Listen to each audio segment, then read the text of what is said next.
lots of concepts such as gauge theory, fermions, spinors, right? Equations of motion, such as like Euler-Lagrange equations, gauge theory. None of this requires quantization. And the goal is to separate the two. The first half of the course, we're going to learn these. What is gauge theory? You don't need to understand quantization. Sometimes I find it very confusing when you try to learn quantization and the notion of gauge theory at the same time. So we're going to first separate them, go through classical field theory, and then come back to quantization. All right? So that's the idea. All right. Review of special relativity. If my handwriting is not legible, asking this. Why is it small? It is full screen. Oh, from the PC. It's funny. I've done this so much, and now how do you full screen this thing? Oh, it's already better. Wow. All right. All right. So for us in this course, the dimensional space is going to be D, little d. Capital D is D plus 1, the dimension of space time, right? We're going to use the notation. We're going to use the notation of x mu for space-time vectors. This really needs to be replaced, and which is basically the vector x0, x1 all the way to x d. No, d. My notation is this way. Okay, good. Really, I'm using this notation. Okay. Good. Then you are familiar with rotation matrices, right? This sine cosine thing here. You're familiar with rotation matrices. A big part of the symmetry group of Minkowski space, class space quantum field theory is like rotation, similar to rotation. So, for example, these d-dimensional vectors, you could have rotation, right? Like this, like cosine theta, sine theta, minus sine theta, sine theta. That's just rotation around, that mixes x1, x2. You could have lots of these guys, and you could have an OD group, orthogonal group, d-dimensional orthogonal group worth of these rotations. So that's why I was asking if you know group theory. So OD, does everyone know what OD is? It's the group of orthogonal D by D matrices. Orthogonal means what? Anyone?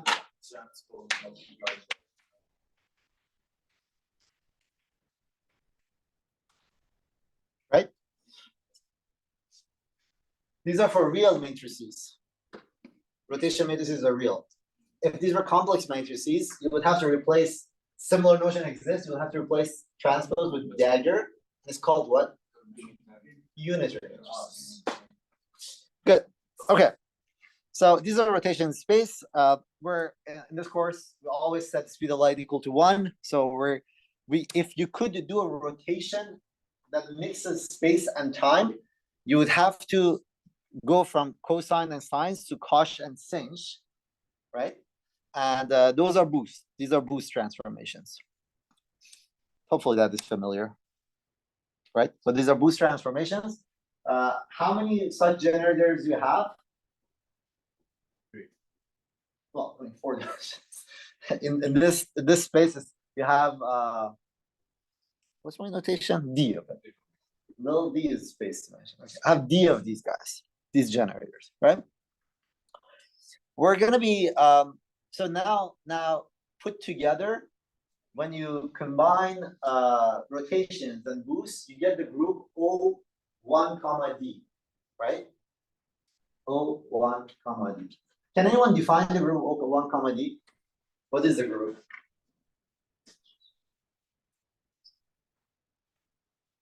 All right, I'll just say quickly. It's the group that preserves. It's a group that preserves this metric.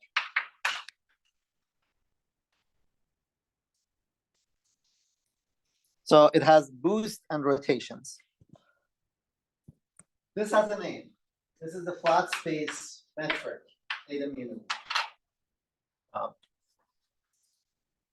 In Einstein, we're going to be following Einstein's convention, which says that repeated indices are summed over, right? So if you write mu up and down, so up and down are covariant, contravariant. Hopefully you're familiar with that.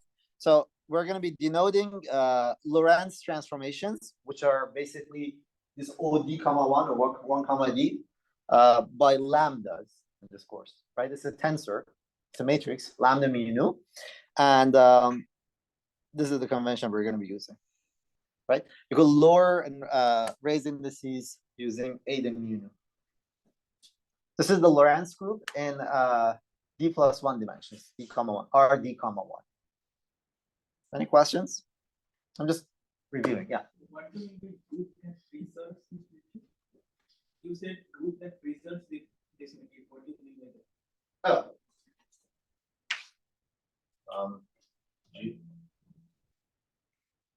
Well, let me just write. Let me just write.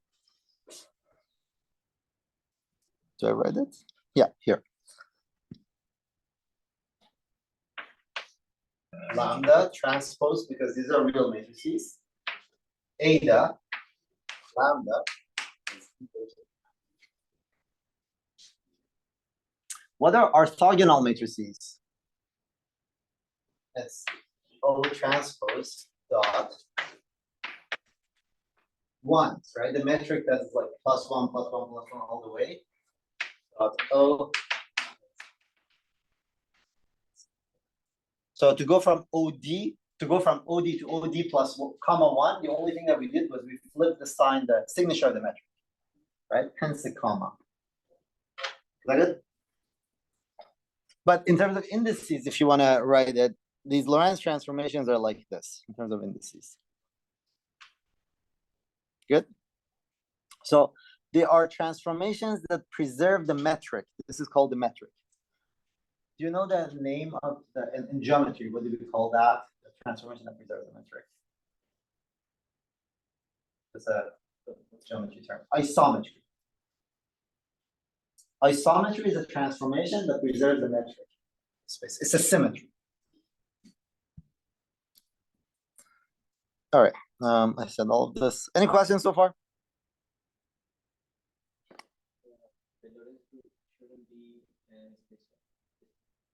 Oh, we'll get there. We'll discuss this in depth. Yeah. So we have the notion of proper length for vectors for D plus 1 vectors. The notion of proper length that I don't know why this is no longer working. Okay, is V squared. It's basically the length of a vector is just V mu V mu, right?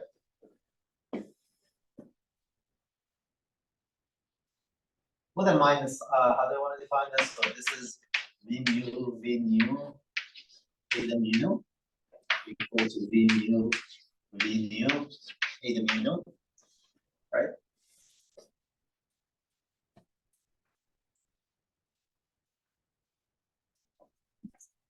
So this would be my notation, V0 squared minus VI, repeated indices of some. So if I want my proper length to be positive, I'll have to define it with a minus sign, right? Similarly, well, of course, this is a norm. You could define an inner product, V mu double V mu. This is the inner product, right? So which is V mu, W mu, eta. This is the inner product. The inverse metric is what you would think it is, right? It's just it's a matrix that multiplies the metric, gives you the identity. In this notation, eta mu nu upper and low, eta mu nu upper is the inverse of the lower. How do I want to do it? This is just a Kronecker delta, right? Otherwise known as the identity matrix. I'm going through this really fast, but just to set the notation. Any questions?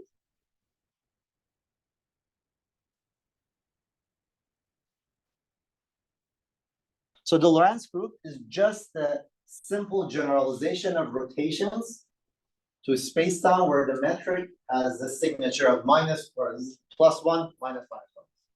You could pick it to be -1 for time and then the rest positive. That's a convention I don't like necessarily. I might actually sometime along the way switch conventions and not realize. Any questions?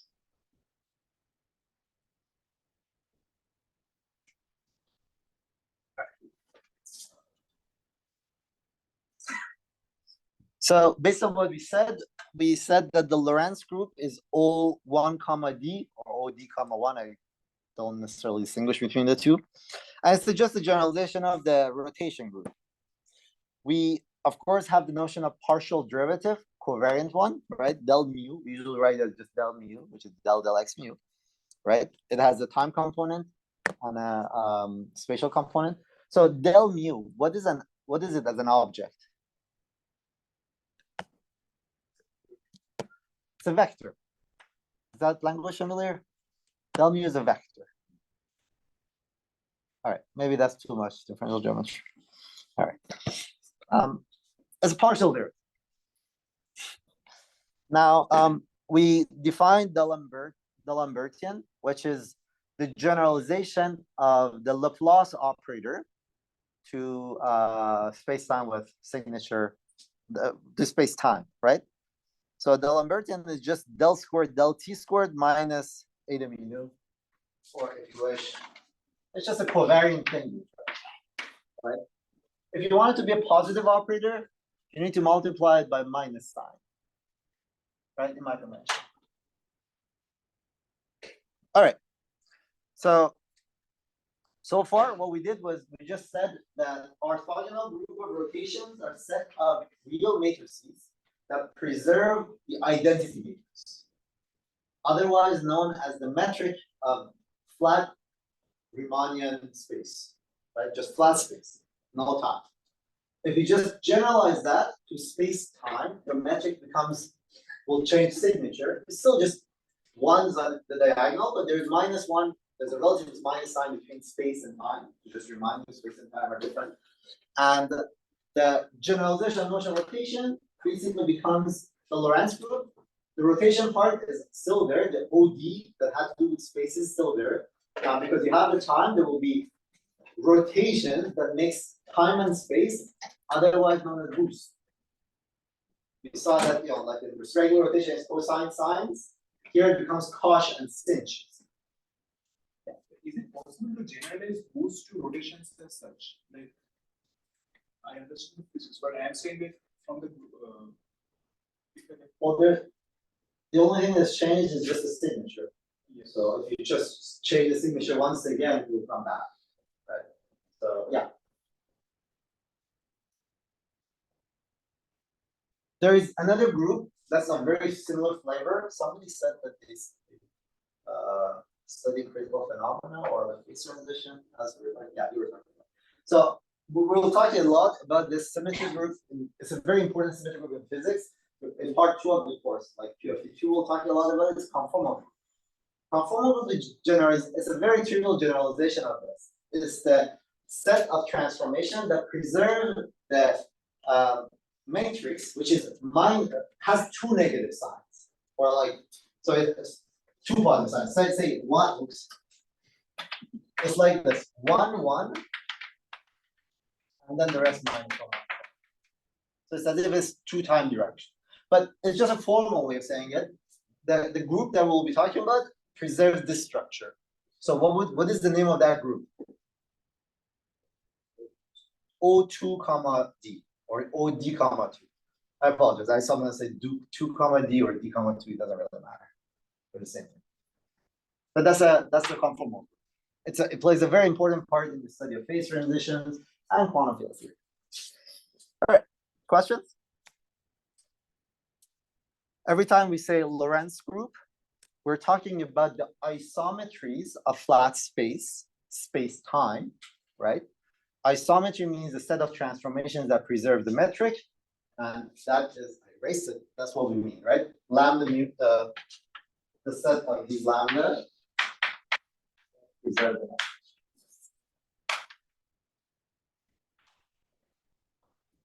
if you wanted to formulate quantum field theory or field theory or any such theories in a different space compared to flat space, the first step of the way would be put the metric here.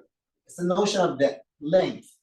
So you would be focusing on the isometry, the set of transformations that preserve your notion of like proper distance, right?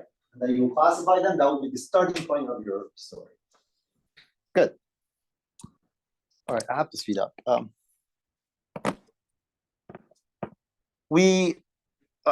don't need to teach differential geometry. There will be talking about a set of objects, fields. Think of them as functions of space that transform nicely under Lorentz transformations. A function is something. So you could have a scalar field. Scalar field is something that under Lorentz transformations, f of x goes to f prime of x prime, but f prime is the same as f, the point has changed. The only thing that's happened to the function is just the point has changed. It's a scalar, right? So in general, let me just write here.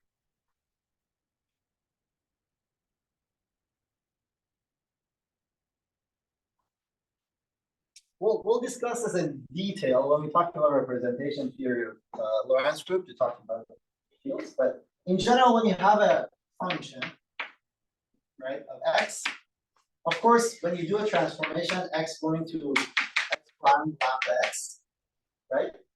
This is your Lorentz transformation. You want to know how this object transforms onto it. If it's a local object, so under the transformation, let's say formally, it goes to f prime of x prime. If it is a local object, this x prime, whether we just lambda of x or something, or maybe lambda minus 1, depending on passive versus active picture, but then something, you have to specify what happens, how is f prime related to f? A scalar field is something that f prime is the same as f, the point has shifted. That's a scalar.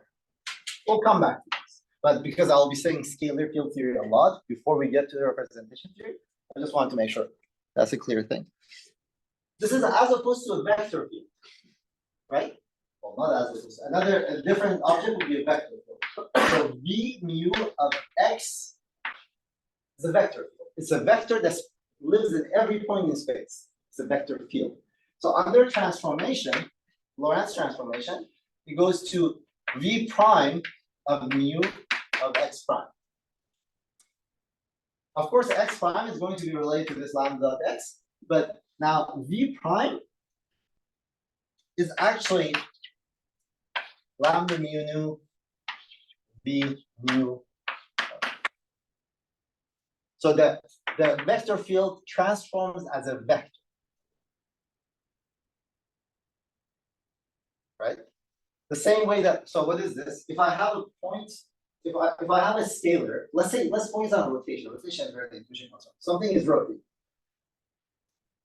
An example of a scalar function is dense, let's say some material, some milk or something. Density of the milk at every point is a scalar.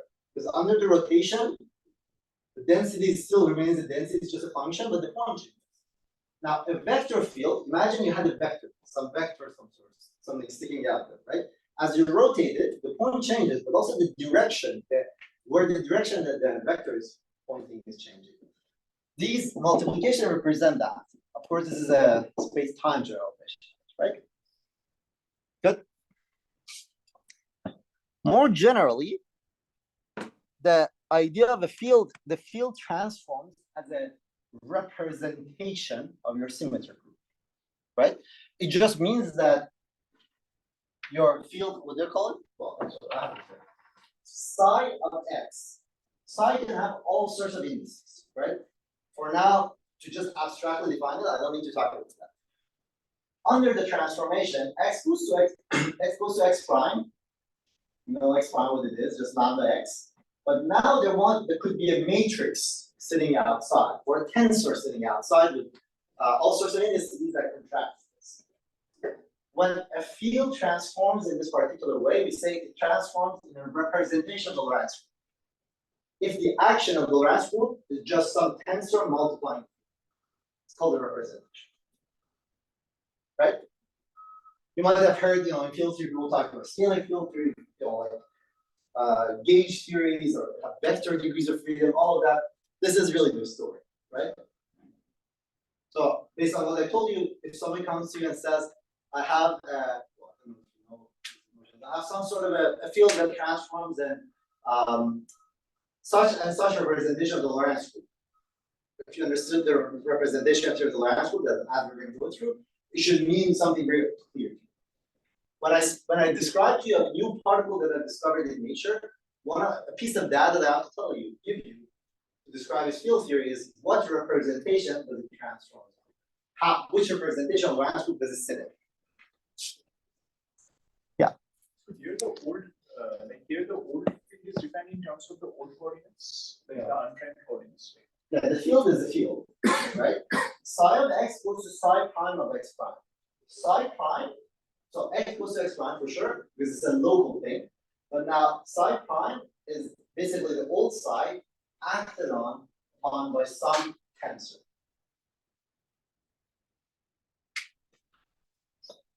This is the key to recovering the notion of particle. We'll get there eventually. What I told you in the first two lectures is that we're going to abandon the idea of particle, because particle is not a good notion. We're going to talk about fields, which means that at some point I have to explain to you, where did that idea of particle come from to start with? Particles become particular representations of the Lorentz group.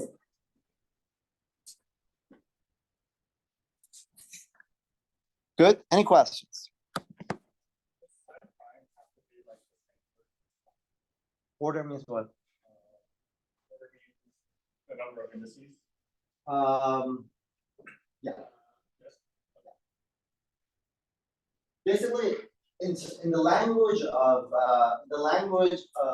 mathematics, psi could be viewed, no matter how many indices it has, could be viewed as a vector. Yeah. And then it's in a representation of the Lorentz group if the action of the Lorentz group acts like a matrix on this vector. Right? So if the vector had a whole bunch of upper and lower indices, the transformation will have double those number of indices. Yeah. Right? So that's but the indices will not appear this, right? It's just like it's basically a representation, just matrix multiplications. There's a function that changes both the original function and also the function. But is that case is similar to there because x prime goes to x, and in that case I think it's different. No, x goes to x prime, which is x prime and lambda x. Oh, right? And also the field. Of course, like if you're doing rotation, of course the position will have to change. That's non-negotiable, right? Because it's a local field. Any other questions? If what I'm saying is very slow or I'm too fast or something, give me feedback at some point. If you don't feel comfortable saying it here, do give me feedback because I don't really know. The class is very, very broad, right? So I prepared material, but we could go on tangents happily. I'm happy to do that. So when you said representation of Lorentz group, is there many way we can, I guess, represent? Absolutely. Well, that will be a big part of the course. So we'll go through the representation. Perhaps one thing that's special about the way we're going to do this class, which is non-conventional, we're going to spend a lot of time talking about representation through the Lorentz group. Just it basically tells you what is a field.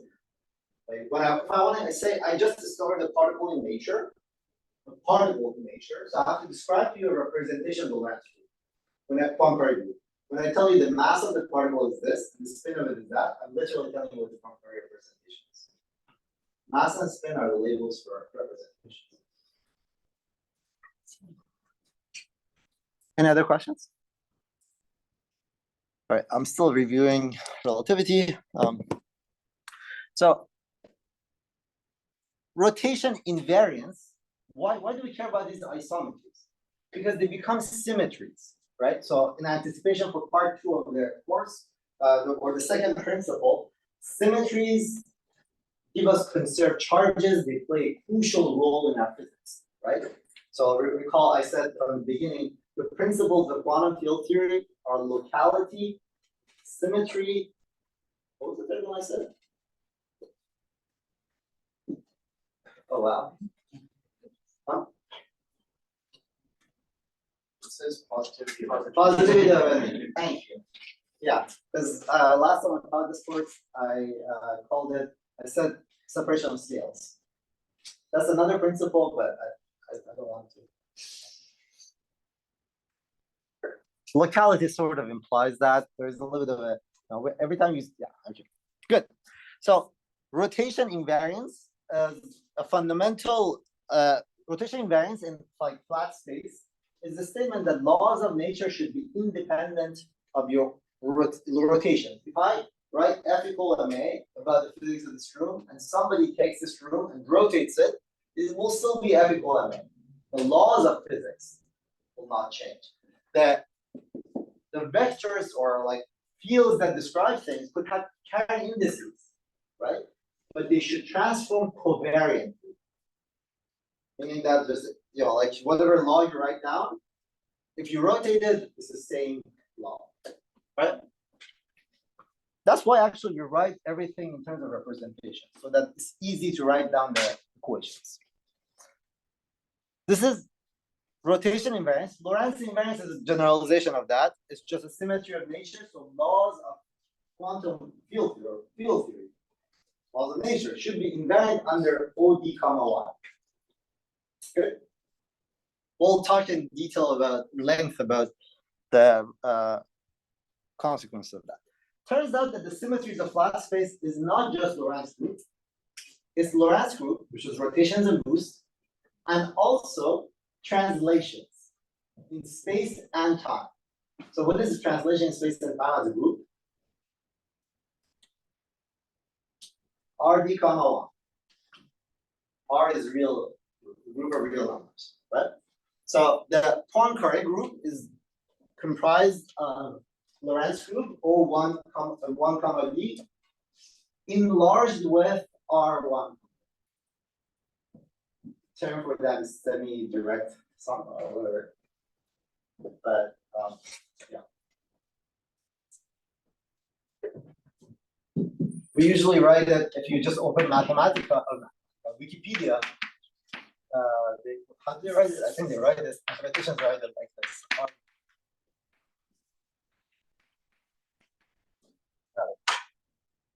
This just means Lorentz and rotations. You could see Lorentz and rotations from the fact they will have to preserve this matrix with D minus 1s and 1 plus. These are translations, which are generated by what operators? Momentum. So del X, and then what's the other one? Those are spatial translations. Del T, which has a name in physics. Hamiltonian. Good.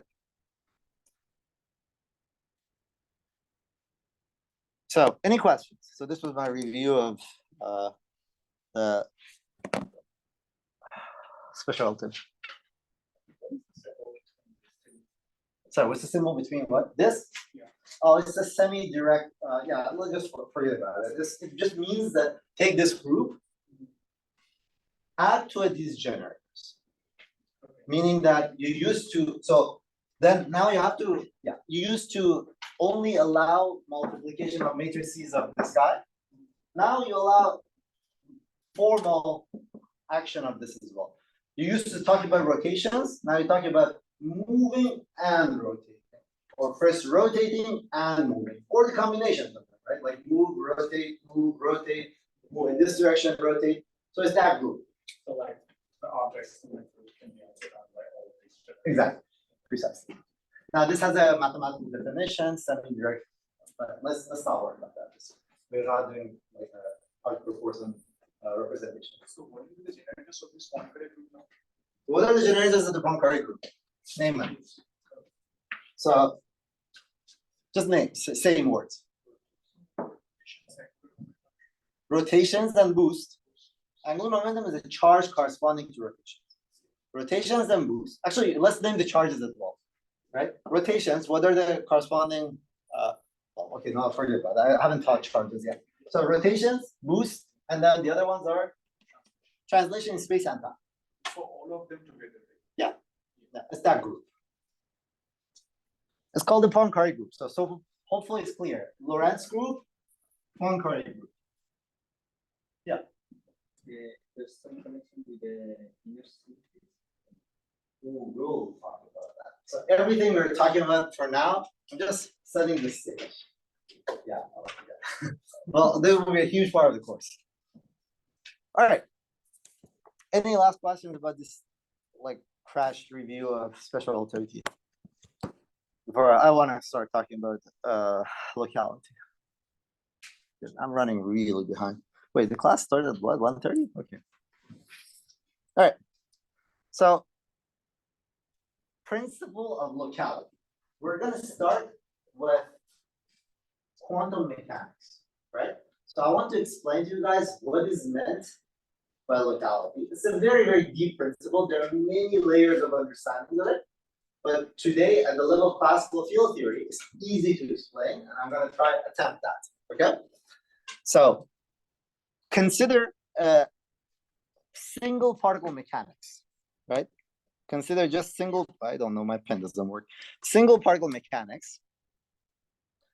I have a particle that is describing it in position of some general coordinate q as a function of time. So the particle goes from at some ti initial time to some tf, and it follows some path, right? Q of t.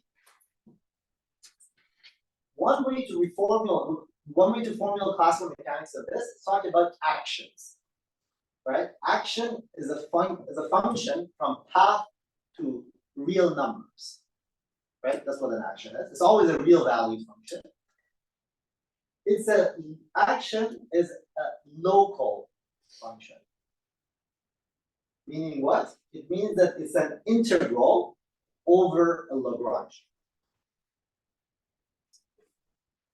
Action is local means that S is an integral of d of t some function. It didn't have to be like that. If I'm describing the action that for the particle going from some ti to tf, so this is an integral from ti to tf. In general, it could be arbitrarily non-local. Integral over t1, dt2, dt3, like some function of t1, t2, and t3, and these guys running from ti to t. This is non-local. This is local. So if you want to know the action for this path, you just define a Lagrangian at every point and add them up. It's not a function of two times, it's a function of every time and you integrate. That is locality. That's the principle of locality. Is that clear? What is this Lagrangian we're talking about? So now this is not good. This is not local. We don't like this. A huge part of physics is about insisting on locality, even when the theory is not local. Even when the theory is not local.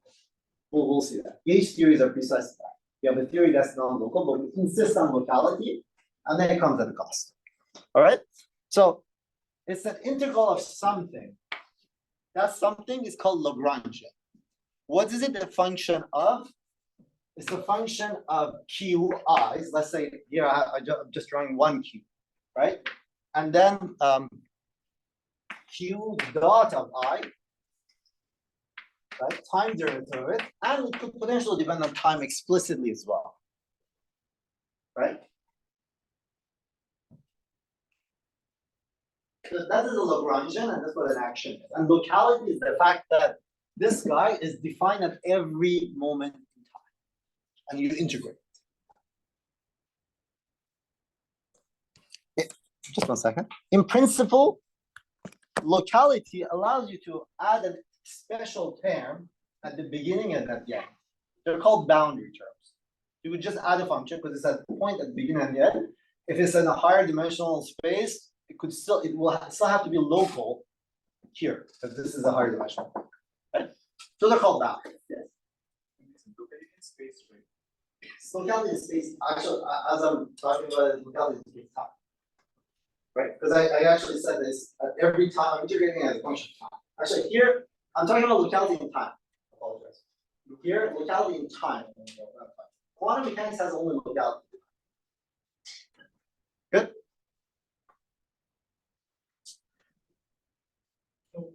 Just to clarify, like, the principle of locality just states that the Lagrangian is well defined at every point in time. The principle of locality says the action is an integral of a density of a function that defined at every point. Because laws of mechanics are about least action principle.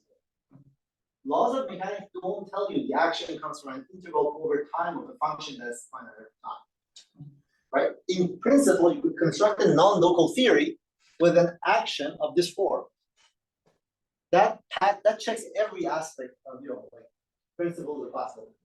Principle of locality tells you that systems that appear in nature, their actions are local in this. That's the principle. Yeah. Is that a well verified statement? I mean, or is just put by hand? Just... Everything we know about nature, just put quantum gravity aside, follow this rule. Even non-covariance? Fundamental laws of physics. Oh. Yeah. Of course, there could be emergent phenomena, right? Yeah. Fundamental fields that describe nature. Or let me say it this way. If you want to, this has gotten us a long, long way. There's a big caveat. I said that gauge theories are non-local. That's going to be a huge part of this course, but you will see that even when the theory is non-local, the way to wrap your head around it is by insisting on locality. Because, yeah, locality is a real crazy principle. Why is that? Actually, can anyone describe to me, like in simple terms, why is locality important? What if you let go of locality, what goes wrong? Yeah. Huh? Causality is, we'll talk about that. It's like causality is mostly locality in time. What happens is that if you let go of locality, the space-time doesn't matter, right?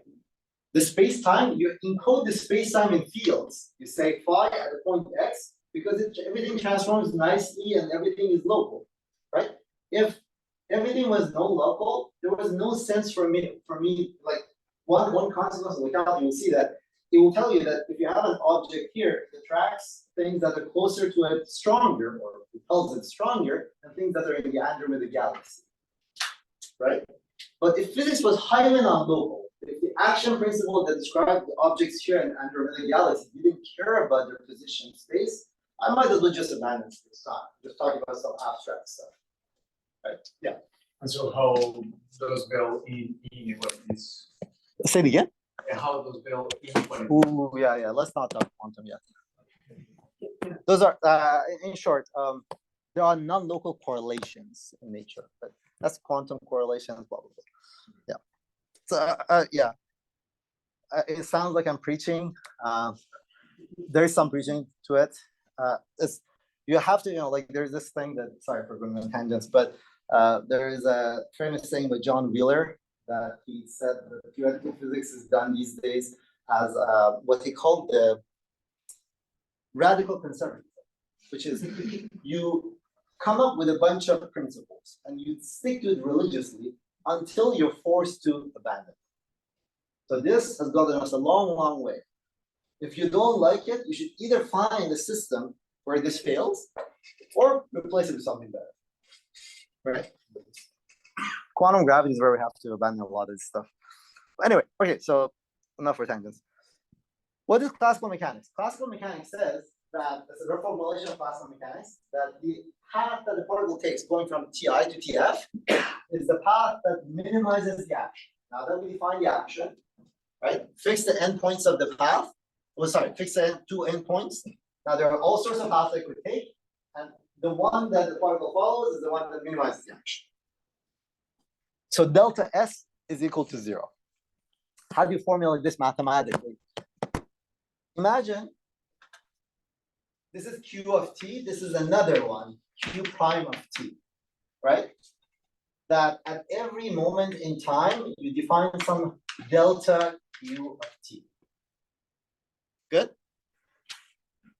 This is a variation with respect to which we're going to differentiate. But that's thinking first, right? It's not the conventional thing that you might be familiar with. You have a random variable or some variable x and you do d of x. Here, you do a function word. You do it at every moment in time, right? Good. All right, so now let's calculate delta of s, variation of s. S was that integral d of t of L. This is your starting point. As you vary it, you first have to take, well, L is a function of Qi and Qi dot. So you first take a derivative with respect to Qi, next to it del Qi, and then derivative with respect to Q dot, next to it delta Q dot, right? The first sign should be clear. Now, you do an integration by parts. You do an integration by parts by completing the square. Here, you realize that you could rewrite this term as d dt of del Qi del L over Q dot I minus this term, right? Just integration by parts. Now, this first term becomes a full derivative. So when you integrate over time, you get a boundary term, this. For now, we're going to set the boundary to 0, boundary term to 0 by imposing boundary conditions, which is delta Qi is 0 at Ti and Tf. What does that mean in this picture? It means that the path, I'm only looking at the path that have fixed endpoints, right? I'm not allowing these two endpoints to move, right? So that is a boundary term that vanishes. Let's make sure we understand that. All right. Okay. So now that we play this integration by parts, I can repackage the bulk term as opposed to the boundary term this way. The minimum action principle tells you that this variation delta S has to be 0. Why? Why is the minimum action principle? Why does the minimum action principle tell you this? How do you find the minimum of a function? You take derivative, they set it equal to 0. This is what we're doing. We're doing a functional derivative and setting it equal to 0. So this delta S better be 0. When you package it this way, it is 0 if the integrand vanishes. Because it has to be true for any delta Qi. Now, you immediately find a caveat to what some correction to what I said.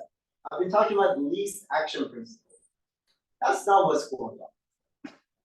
So far, what I'm talking about is the extremum of the action. A local minimum, or even a local maximum, right? The fact that this term has to vanish, those are the equations of motion. This is the F equal to A. Really nothing else to it, right? That's F equal to A. Those are the equations of motion. And keep track of the boundary term that we set to 0. We'll come back to that. Good. These the equations of motion have a name. They're called Euler-Lagrange equations of motion. So we derive the equations of motion of field classical quantum field theory in 0 plus 1 dimension. Right? Hopefully, by now you're familiar. I've repeated this analogy a million times. That quantum mechanics of particles is quantum field theory in 0 plus 1 dimensions. Good. These are called Euler-Lagrange equations. Any questions?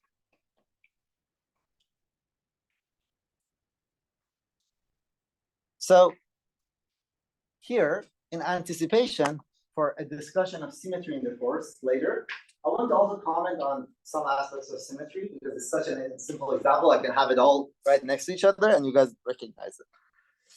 Here I said my Lagrangian can depend on time and Qi and Qi dot. But in the example I worked out, I did not assume explicit dependence on T. Why? Exactly. If your Lagrangian explicitly depends on time, translations are not symmetries. And you might have heard this statement that leads to a violation of conservation of energy. So at this level, we are seeing a connection between invariance of the action under transformations, conserved charges, and symmetries. This does not work. I apologize. We're going to come back to this, and we'll have this triangle. We'll draw it a million times and discuss it in detail, right? But here, the analogy, the example to keep in mind, we did not include if the Lagrangian does not have explicit time dependence, is good because we have a conservation law called energy conservation, right? And then it's a symmetry which means that translations are symmetries of nature. I have not explained that really, but in case it's familiar. Good. So this is the Lagrangian formulation. You might be more familiar with, or I don't know which one you're familiar with the Hamiltonian formulation of classical mechanics. I'm just going to quickly go through that as well. This is a very productive exercise. So how do you go between Lagrangians and Hamiltonian features? By Legendre transform, right? So for now, let's play this game. So I'm going to try to be completely self-consistent. Like I don't need to assume anything else. What I'm going to do is I'm going to define a brand new variable and call it P. At this point, P is not related to Q. I'm going to define, for every Q, I'm going to define a P. I'm going to define the function, which is sum over I, Pi, Qi dot, minus of Lagrangian density. Now, here locality already is important. Why? Because I subtracted Lagrangian density. If I'm dealing with a non-local action, I don't even know what to write. The Hamiltonian is a function of time. If action is not an integral over a function of time, I don't really know how to define this. So I'm using locality every step of the way, essentially. Okay, so that's a Hamiltonian. Let's take derivative. It's a function of time. Let's take derivative with respect to time and set it equal to 0. If you take derivatives, that's just simple algebra. You'll get a couple of, you'll get a bunch of derivatives. You repackage them in terms of 2 terms. You would want this Hamiltonian to be conserved in time, which means that the derivative with respect to time would want it to be 0. You package this in terms of 2 terms. It will vanish, it will be equal to 0 if each term individually vanishes, right? This term vanishing relates this random variable we introduce, P's, to time derivatives. Oh, sorry. No, that's right. The derivatives of L with respect to Q dot. Pi has to be related to the derivatives of L with respect to Q dot. That is why we call Pi canonical conjugate momentum. Because it's conjugate to a particular Q. Right? It's just the notion of momentum you're familiar with. Conjugate momentum, sorry. Then this equation tells you that Pi dot minus del L del Qi has to be 0. But now, if you replace your Pi from this equation, you get what? What is the Lagrange equation? So this is the reformulation of classical mechanics. Question? We have until 2:45, is that right? Say it again. So what happens if the Lagrangian does not depend on the Q dot? Ooh, anyone? What happens if Lagrangian does not depend on Q dot? Any thoughts? Momentum is conserved. No, that's not momentum conservation. Okay, what is your equation of motion? This still applies, but del L del Q dot will be 0, right? Nothing about what we said will fail, except that that term will be 0, which means that del L del Qi will be equal to 0 is your equation of motion, right? There's just no forces in the system. The system is a constraint. There's no dynamics. There's absolutely no dynamics. If you try to turn into an F equal ma, you're going to get equations that don't have even like second time derivatives. So there's no dynamics. It's a beautiful question. There's like a long, so we don't have time to go through these, but like in between constraints, non-dynamical constraints, and actual really dynamical fields, there's a spectrum of things. There's like all sorts of possible interesting theories.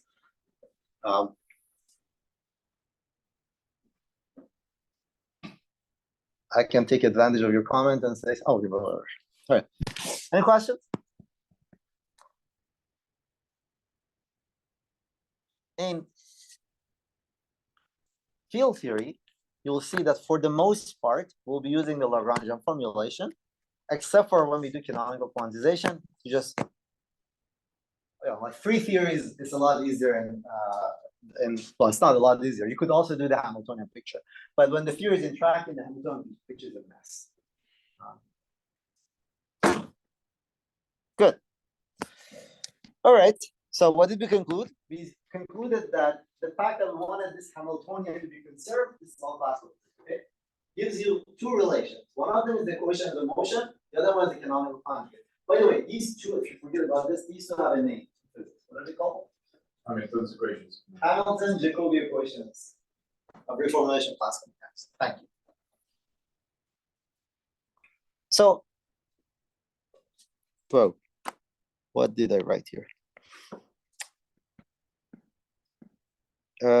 Well, I apologize. I don't know why I think my iPad is going on strike today. Yeah, ignore this thing. I'm not gonna say that. So far we just ignore the boundary terms, right?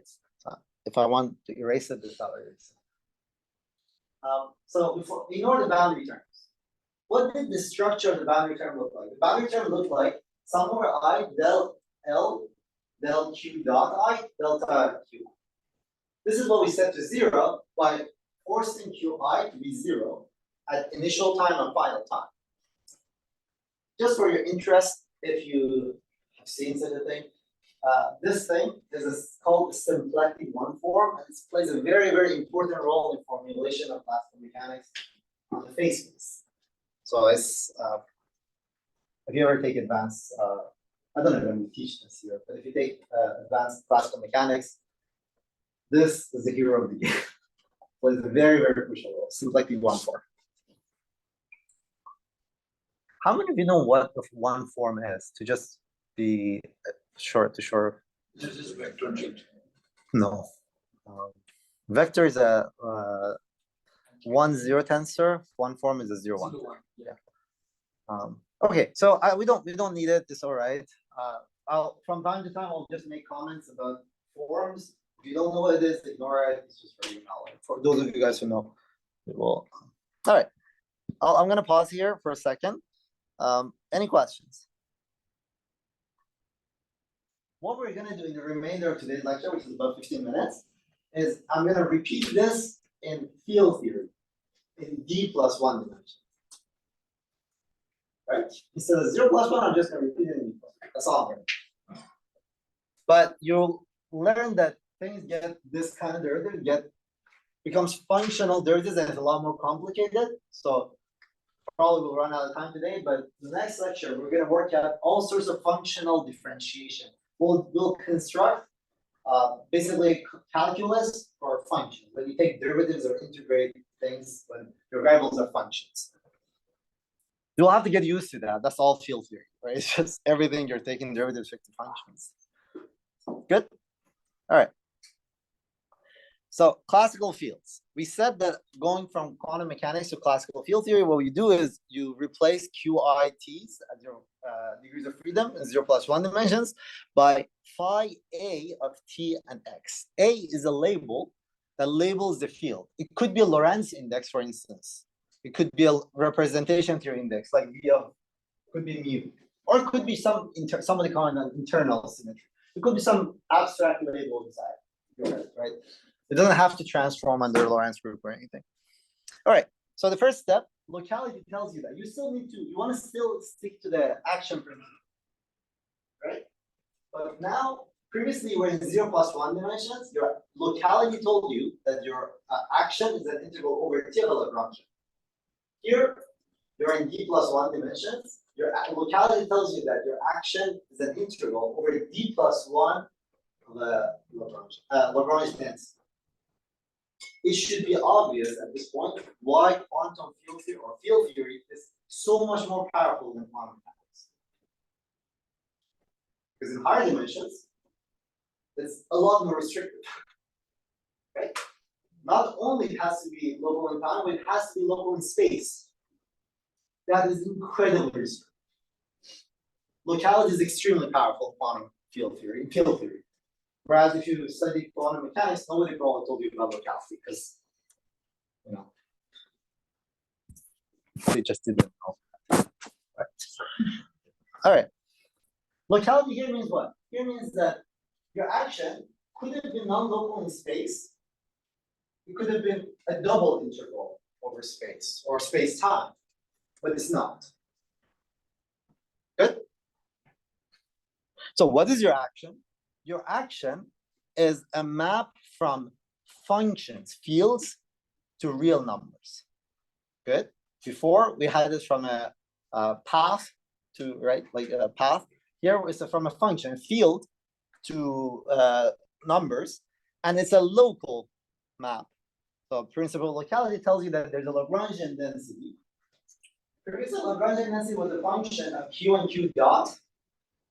Here is a function of phi and del mu of phi. All the derivatives, time or space. Right. This is Lagrangian density. And this is the principle of locality in action. By the way, all these like purple thingy, these are for you to think about. Is action a Lorentz? Is action Lorentzian reality?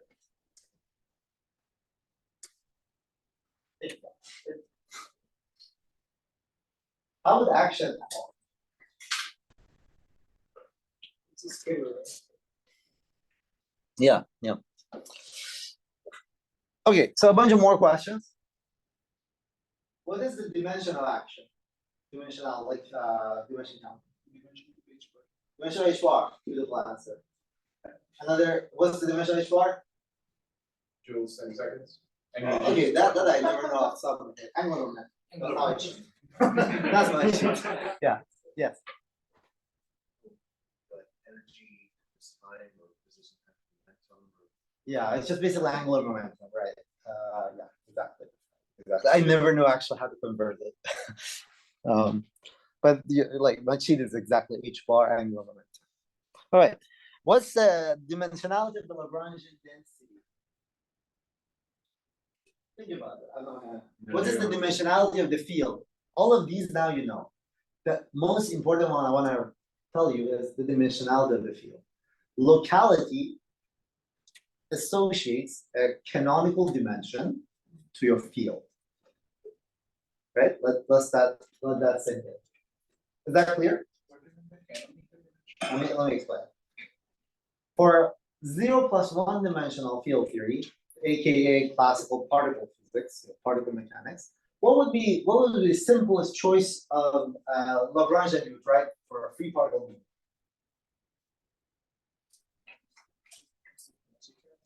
Yeah, just ignite it. What does it look like? So, for example, it might have like q dot squared, right? Integral of dt or something. I don't know. It will be something. But now you could do dimensional analysis because the integral, the whole thing, is either you call it dimensionless if you said h equal 1, or you could say it has a fixed dimension. You could work reversely go back and find the dimension for your field. Good.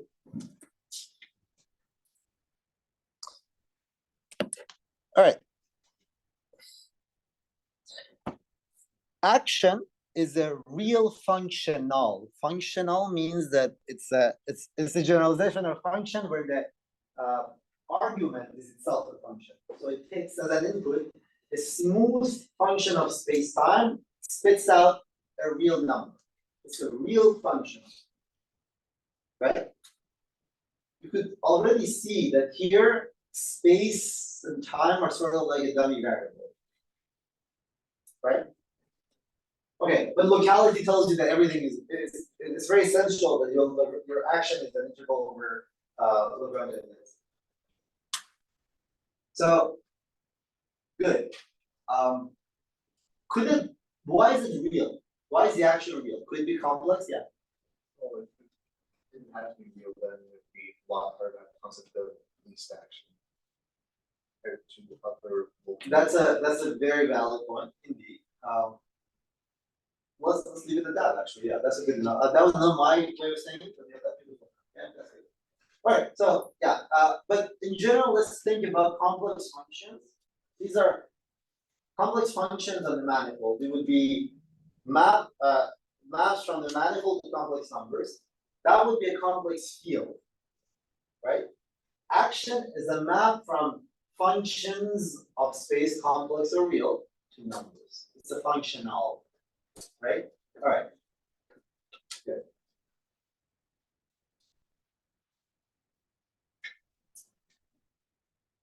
we can define differentiation on functions, right? If you have multi-variable, you would have a gradient. Here, when you have a functional from C infinity of M, you guys know what's infinity of M is? The set of smooth functions on M, right? To see this is a functional. It takes as an input f and pops out some function associated with that. There's a functional. You could also define derivative for this. So we're gonna define what does it mean to take derivative with respect to a function, right? The simplest way to think about it is just think of discretizing the function. Imagine you discretize a function, so you have a function of x, and now you discretize x. Instead of a function, you have a collection of variables, f1, f2, f3, all that, right? In this language, if you have a functional, you could think of it as sum over all of these, a function of these variables, many variables, right? It could be all sorts of things. If I had only one variable, my function, for example, x, my function could have been, I don't know, x squared plus 3x cubed. Now I have two variables, x and y, my function could be xy plus 6x squared plus y squared. When I have x1, x2, x3, f1, f2, all the way to fn, my function could be a mess. My functional would be a mess, right? So functionals are really big objects. The same way that you could have variation for like take derivatives with respect to variables. Here you have think of differentiation with respect to a function to be you have something that has infinite number of variables, and you could take infinite different variables, differentiation. So first thing in differentiation is that you do a shift. Here, what you do is you send fi to fi plus delta fi. But it's helpful, I know it looks redundant at the moment, to write that as fi plus delta ik delta fk. That's a Kronecker though. That hopefully is clear that repeated indices are summed over, so that's just fi plus delta. Does anyone know why I'm introducing this redundancy? It's not always the case that we're going to do that. In rotations, when you do a rotation, delta x and delta y are related. Just for you, right? So this is the form of it, okay? So delta s, if you want to find differentiation, you'll have to sum over delta fk and derivative, take this difference and divide by delta fk, right? That's just derivative with respect to the kth variable, right? After you take the limits. So it looks like an infinite sum of derivatives. Functional derivatives looks like an infinite sum of derivatives. I encourage you to think a lot about this, sort of have no choice, because I'll make you work through this in your own work. I want you to, we'll see, I'll make you do a lot of these examples where you take differentiation with respect to functions, but in your head you very discrete. It's non-trivial. I can tell you it's non-trivial. You have to do the examples to get build division. Right? But this is the way you define the differentiation with respect to functions. So in the continuum limit, you get delta s is del s del fx del fx. This is functional differentiation. And the way to think about it, if you find it hard, you just discretize the function. This is really the only way I have it. All right, any questions?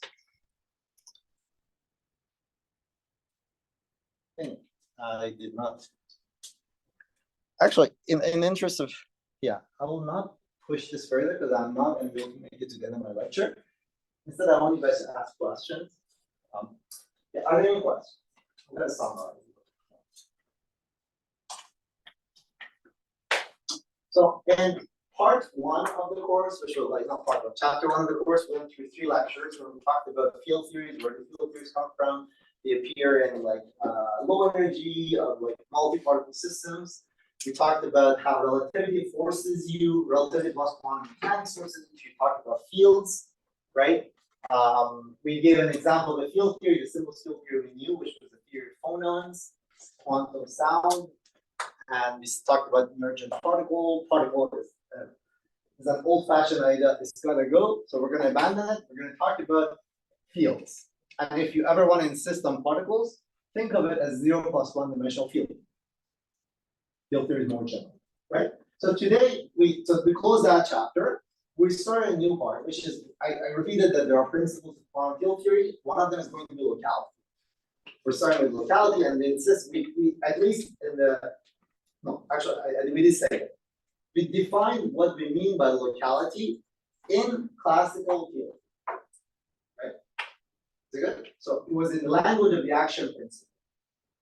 Action principle plus locality allowed you all these nice equations of motion.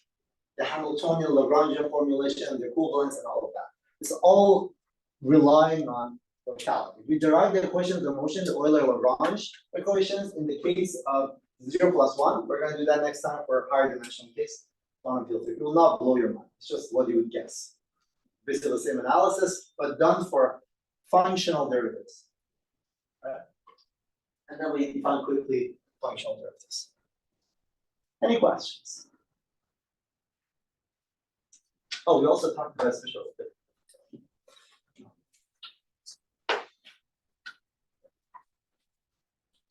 Let me pause this.